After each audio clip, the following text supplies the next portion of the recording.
പിതാവിന്റെയും പുത്രന്റെയും പരിശുദ്ധാത്മാവിന്റെയും നാമത്തിൽ ആമേൻ. ഇന്ന് ജൂലൈ 2 ബുധനാഴ്ച. അമ്മേ പരിശുദ്ധമ്മേ, അമ്മേ പരിശുദ്ധമേ, ദൈവമാതാവേ, ദൈവമാതാവേ, കൃപാസനത്തിലൂടെ ഞങ്ങൾക്കും ഞങ്ങളുടെ ദേശത്തിനും അമ്മ മധ്യസ്ഥം തേടി തന്ന എല്ലാ അനുഗ്രഹങ്ങൾക്കും കൃപകൾക്കും ഞങ്ങളിപ്പോൾ ഹൃദയം നിറഞ്ഞ നന്ദി പറയുന്നു. അമ്മേ പരിശുദ്ധമ്മേ, അമ്മേ പരിശുദ്ധമേ, ദൈവമാതാവേ, 2004 ഡിസംബർ 7 ഉച്ചകഴിഞ്ഞ് 2:30 കൃപാസനത്തിൽ സംഭവിച്ച അമ്മയുടെ പ്രത്യക്ഷപ്പെടലിനെ കുറിച്ച് തിരുസഭയ്ക്ക് സമർപ്പിച്ചിരിക്കുന്ന പഠനരേഖകളുടെ മേൽ സഭാത്മകമായ പഠനം ആരംഭിക്കുവാൻ ഞങ്ങൾ പ്രാർത്ഥിക്കുന്നു. അമ്മേ പരിശുദ്ധമേ, ഭൂസ്വർലോകങ്ങളുടെ രാജ്ഞിയായ അങ്ങയ്ക്ക് ഭൗമ സംരക്ഷണത്തിനായി പ്രപഞ്ചപ്രകൃതിയെ തന്നെ തിരുസഭ പ്രതിഷ്ഠിക്കുവാൻ ഈ പ്രത്യക്ഷീകരണം വഴി ഇടയാക്കണമേ. പരിശുദ്ധമ്മേ, ജപമാല മാതാവേ, സകല കൃപാസനം പ്രാർത്ഥനകളോടും ചേർത്ത് ഞങ്ങളിപ്പോൾ പ്രാർത്ഥിക്കുന്ന ഈ കുടുംബത്തിന്റെ പ്രത്യേക നിയോഗം പറമക്കളെ.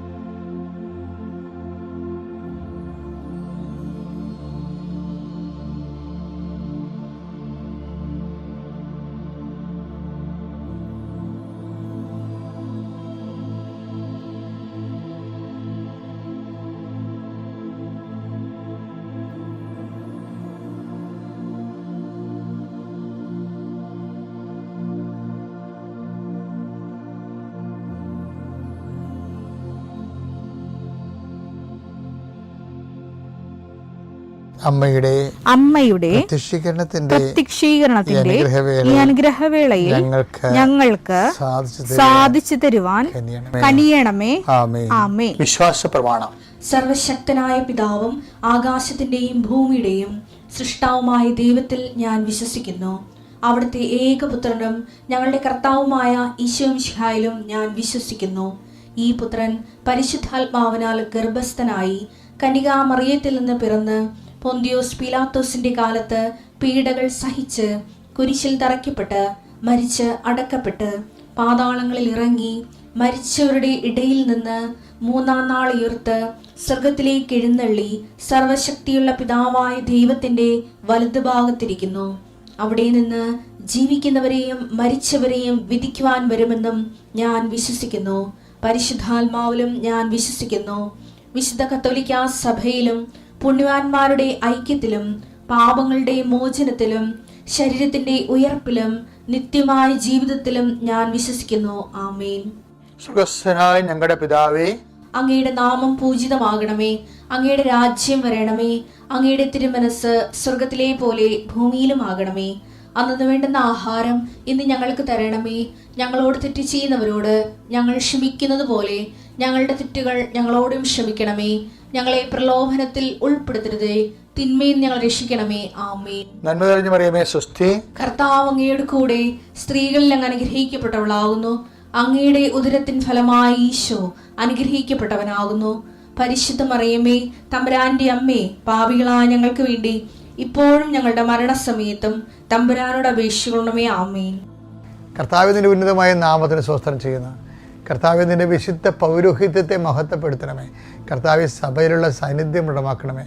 എൻ്റെ കർത്താവിൻ്റെ ഉന്നതമായ നാമത്തിൽ സഭയുടെ അധികാരത്തിൽ കുശടയാളത്തിൽ ദൈവശക്തിയാൽ ഞാൻ മക്കളെ ആശ്വസിച്ച് പ്രാർത്ഥിക്കുക. ഇപ്പോഴും നീ എൻ്റെ മനസ്സിൽ തോന്നിക്കുന്നത് വിവാഹത്തിന് വേണ്ടി മനസ്സമ്മതം നടത്താൻ പോകുന്നവരും അതുപോലെ തന്നെ വിവാഹത്തിൻ്റെ ആലോചനകൾക്ക് വേണ്ടി മക്കളുടെ ജീവിത പങ്കാളികൾക്ക് വേണ്ടി ഉഴറി നടക്കുന്നവരും അവരുടെ ഒരു പരിശ്രമങ്ങളെ എബ്രാഹത്തിൻ്റെ മകനെ അനിയുക്തയായ ഒരു ജീവിത പങ്കാളിയെ കണ്ടെത്താൻ വേണ്ടി നിഫൃത്തിന് അയച്ചതുപോലെ കർത്താവെ ജീവിത പങ്കാളി അന്വേഷിക്കുന്നവർക്ക് യഥാകാലങ്ങളെ കണ്ടെത്താൻ വേണ്ടി എന്നെ കണ്ടെത്താൻ നീ ഇടയാക്കുമെന്ന് പറഞ്ഞതുപോലെ കർത്താവേ, ദൈവത്തെ കണ്ടെത്തുന്ന പോലെ ദൈവത്തിന് വേണ്ടി ജീവിക്കാൻ വേണ്ടി ആഗ്രഹിക്കുന്നവർ അന്വേഷിക്കുകയും കണ്ടെത്തുമെന്നാണ് നീ പറഞ്ഞല്ലേ കർത്താവ്. അവർക്കെല്ലാം കണ്ടെത്തലിൻ്റെ ആശീർവാദം നൽകണം പ്രാർത്ഥിക്കുന്നു.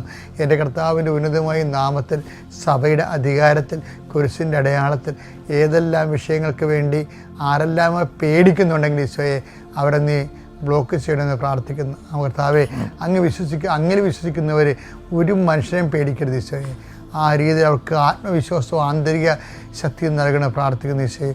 ഓരോരോ കാര്യങ്ങൾക്ക് വീട് വെക്കാൻ പോകുന്നവർ, സ്ഥലം വാങ്ങാൻ പോകുന്നവർ, പെണ്ണ് കാണാൻ പോകുന്നവർ, പുരുഷൻ്റെ മകളുടെ കെട്ടാനുള്ള ചെറുക്കൻ്റെ വീട്ടിൽ പോകുന്നവർ, അവിടെയൊക്കെ സംസാരങ്ങളിലൊക്കെ പലപ്പോഴും പെശകി വരികയും നല്ലത് നഷ്ടപ്പെടുകയും അവനെ പിശാചികർ പ്രവർത്തിക്കുകയും സാത്താനെ അവസരം കൊടുക്കുകയും സ്വന്തം കോയ്മകൾ പറയുകയും അതിൻ്റെ പേരിൽ തല്ലിപ്പിരികയും ഇങ്ങനെ ഉണ്ടാകുന്ന പിശാചിൻ്റെ അവസരങ്ങളെല്ലാം യേശുക്രിസ്തുവിന്റെ നാമത്തിൽ ബന്ധിക്കുന്നു.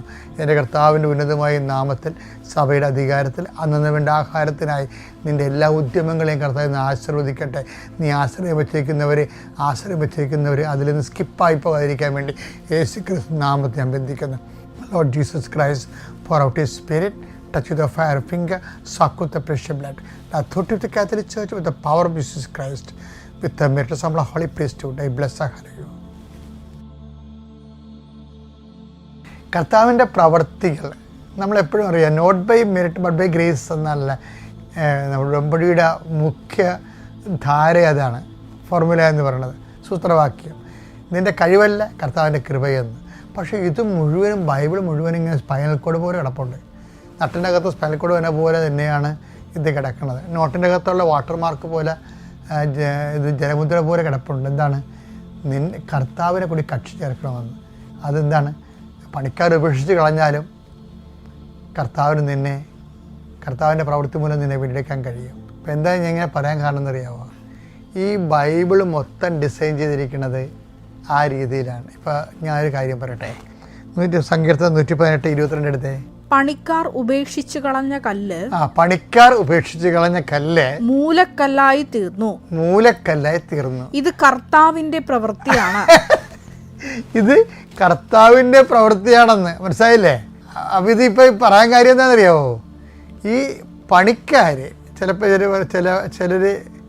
ചില ആൾക്കാർ ഈ നമ്മുടെ യോഗ്യത, നമുക്ക് അയോഗ്യതയുള്ളത് കാരണം, ഇപ്പം not by merit but by grace അല്ലേ ഉടമ്പടിയുടെ ആപ്തവാക്യം. നിൻ്റെ കഴിവ് കൊണ്ടല്ല, എൻ്റെ കൃപ കൊണ്ടെന്ന്. അപ്പോൾ ഈ പണിക്കാരെന്ന് പറയുന്ന സംഭവങ്ങളൊക്കെ നമ്മുടെ ബന്ധുക്കളാകാം, നമ്മളെ സഹായികളാകാം, നമ്മളെ സഹായിക്കുമെന്ന് നമ്മൾ ധരിക്കുന്നവരാകാം, നമ്മളോട് സഹായിക്കാൻ ബാധ്യതയുള്ളവരാകാം. അപ്പം ചില സമയത്ത് നമ്മൾ റിജക്റ്റ് ചെയ്യുന്ന കോളേജിലെ അഡ്മിഷനാകാം, ജോലി ഇൻ്റർവ്യൂവിന് പോകുന്ന പരാജയപ്പെടുന്ന അവസ്ഥയാകാം. പണിക്കാർ മുഴുവനും നമ്മുടെ ചുറ്റും പണിക്കാരാണ്. നമുക്ക് പണി വെക്കുന്നവരും നമ്മളെ തള്ളിക്കളയുന്നവരും എല്ലാം ബൈബിളിലെ പണിക്കാരാണ്. അപ്പോൾ പണിക്കാർ ഉപേക്ഷിച്ച് കളഞ്ഞതെന്ന് പറഞ്ഞുകൊണ്ട് ജീവിതം തീർന്നില്ല. മനസ്സിലായില്ലേ? അത് പണിക്കാർ മൊത്തം പണിക്കാരാണല്ല. അപ്പോൾ അതുകൊണ്ട് ഇവിടേക്ക് നമുക്കൊരു തട്ട് കിട്ടിയെന്ന് പറഞ്ഞുകൊണ്ട് നീ പോയി ആത്മഹത്യ ചെയ്യേണ്ട ആവശ്യമൊന്നുമില്ല, നീ വിഷമിക്കേണ്ട ആവശ്യമില്ല, നീ ജീവിതത്തിൽ എല്ലാവരും ഇങ്ങനെയാണ് ധരിക്കേണ്ട ആവശ്യമില്ല. കാര്യം എന്താണ്? പണിക്കാർ ഉപേക്ഷിച്ച് കളഞ്ഞ കല്ല് മൂലക്കല്ല എന്ന്. അതെന്താണ്? അത് not by merit but by grace, കർത്താവിൻ്റെ പ്രവൃത്തി. അത് വായിച്ച് ഇത് കർത്താവിൻ്റെ പ്രവൃത്തി. അതാണ് കാര്യം. എന്താണ്? പണിക്കാർ ഉപേക്ഷിച്ച് കളഞ്ഞ കല്ല് മൂലക്കല്ലാകണത് എന്തുകൊണ്ടാണ്? അത് not by merit but by grace ആണ്. അതാണ് ഇത് കർത്താവിൻ്റെ പ്രവൃത്തി. എൻ്റെ ദൈവപൈതലേ, എവിടെയെങ്കിലും നിനക്കൊരു തട്ടുകേടുണ്ടായാൽ അതിൻ്റെ അർത്ഥം ഇനി നീ മനുഷ്യരിലോ പൊന്നിലോ പാട്ടിലോ പറമ്പിലോ ഒന്നും ആശ്രയിക്കേണ്ട, കർത്താവിൽ തന്നെ ആശ്രയിക്കണം. എന്താണ്? നിൻ്റെ ഫോർമാറ്റ് ടോട്ടൽ ചേഞ്ച് ചെയ്ത് നീ ദൈവത്തിനെ അറിയാനും ദൈവത്തിനെ കൊണ്ട് ജീവിതം പുനഃക്രമീകരിക്കാൻ വേണ്ടിയാണ് ഈ തട്ടുകേടൊക്കെ ഉണ്ടാകുന്നത്. അല്ല നീ ഞാൻ ഇത്രയും കഴിവുണ്ടായിരുന്നു, ഞാൻ ഇത്രയും പഠിച്ചു, ഞാൻ ഇത്രയും എന്നേക്കാൾ കഴിവ് കുറഞ്ഞവർ കയറിപ്പോയി, ഇങ്ങനെ കുറേ ഇങ്ങനെ ഈ കഴുത പാട്ട് പാടുന്ന പോലെ പാട്ട് നടക്കേണ്ട ഒരു കാര്യമില്ല. മറിച്ച് എന്താ സംഭവിച്ചാൽ നീ പൂർണ്ണമായി ദൈവത്തിൻ്റെ കൈകളിലേക്ക് വരാൻ പോകുന്നു. ദൈവം എന്നെ ഏറ്റെടുക്കാൻ പോകുന്നു. അതുകൊണ്ടാണ് ഈ പണിക്കാരെ കൊണ്ട് ഉപേക്ഷിപ്പിക്കണത്. ഉപേക്ഷികളെന്നല്ലേ അവരോട് ഉപേക്ഷിക്കാൻ പറഞ്ഞിട്ടാണ് അവർ എന്താണ് നീ ദൈവവേദനായതുകൊണ്ടാണ്. അതിനോട് ബന്ധപ്പെട്ട് വരുന്ന വചനമാണേ. അതായത് 127 ഒന്നെടുത്ത് സങ്കീർത്തനം. കർത്താവ് വീട് പണിയുന്നില്ല, കർത്താവ് വീട് പണിയുന്നില്ലെങ്കിൽ പണിക്കാരുടെ അധ്വാനം വ്യർത്ഥമാണ്.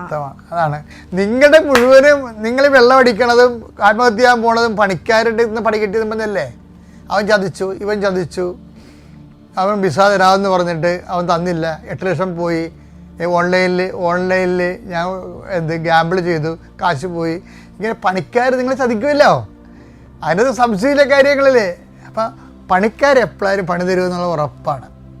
അപ്പോൾ സങ്കീർത്തനം എന്താ പറയണത്? 127 പറഞ്ഞാൽ കർത്താവാണ് ഭവനം പണിയണത്. ഇപ്പോൾ പണിക്കാർ ചതിക്കുന്നതിൻ്റെ കാര്യം എന്താണ്? കർത്താവാണ് ഭവനം പണിയേണ്ടതെന്ന് നിന്നെ ബോധ്യപ്പെടുത്തിയിരിക്കണം കർത്താവ്. അവിടെ നീ ആശ്രയിച്ചേക്കണം. 2 വചനം ഒന്നാണ് കേട്ടോ.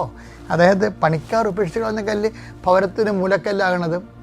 അതുപോലെ അത് സങ്കീർത്തനം 118:22 കർത്താവ് ഭവനം പണിയുന്നില്ലെങ്കിൽ പണിക്കാരുടെ പണി വ്യർത്ഥമാണെന്നും. അപ്പം ഈ പണി വ്യർത്ഥമാകുന്ന പണിക്കാർ പണിഞ്ഞാലും നമ്മളെ സഹായിച്ചാലും അത് വ്യർത്ഥമാണ്. എന്താ കാര്യം? കർത്താവ് ഭവനം പണിയണം. പണിക്കാർ ഉപേക്ഷിച്ച് കളഞ്ഞാലും കുഴപ്പമില്ല. കാര്യം എന്താണ്? കർത്താവ് അതിനെ മൂലക്കല്ലാക്കും. അപ്പോൾ കർത്താവ് തന്നെയാണ് ഇതിൻ്റെ അകത്തുള്ള പ്രധാനപ്പെട്ട ഫോക്കൽ പോയിന്റ്. അപ്പോൾ കർത്താവിൻ്റെ ഫോക്കൽ പോയിന്റ് ആയിട്ട് അങ്ങോട്ട് ജീവിതം റീഅറേഞ്ച് ചെയ്താണല്ലോ, അടിപൊളിയായിരിക്കും. Thank you. അത്യപൂർവ ദൈവാനുഭവങ്ങൾ ഇനി നിങ്ങൾക്കും സ്വന്തം. ഈ യൂട്യൂബ് ചാനൽ ഇതുവരെ സബ്സ്ക്രൈബ് ചെയ്തിട്ടില്ലെങ്കിൽ ഇപ്പോൾ തന്നെ സബ്സ്ക്രൈബ് ചെയ്യുക. ഈ വീഡിയോ ഇപ്പോൾ തന്നെ നിങ്ങളുടെ സുഹൃത്തുക്കൾക്ക് ഷെയർ ചെയ്തുകൊണ്ട് കർത്താവിൻ്റെ പ്രേക്ഷിതരാകുക.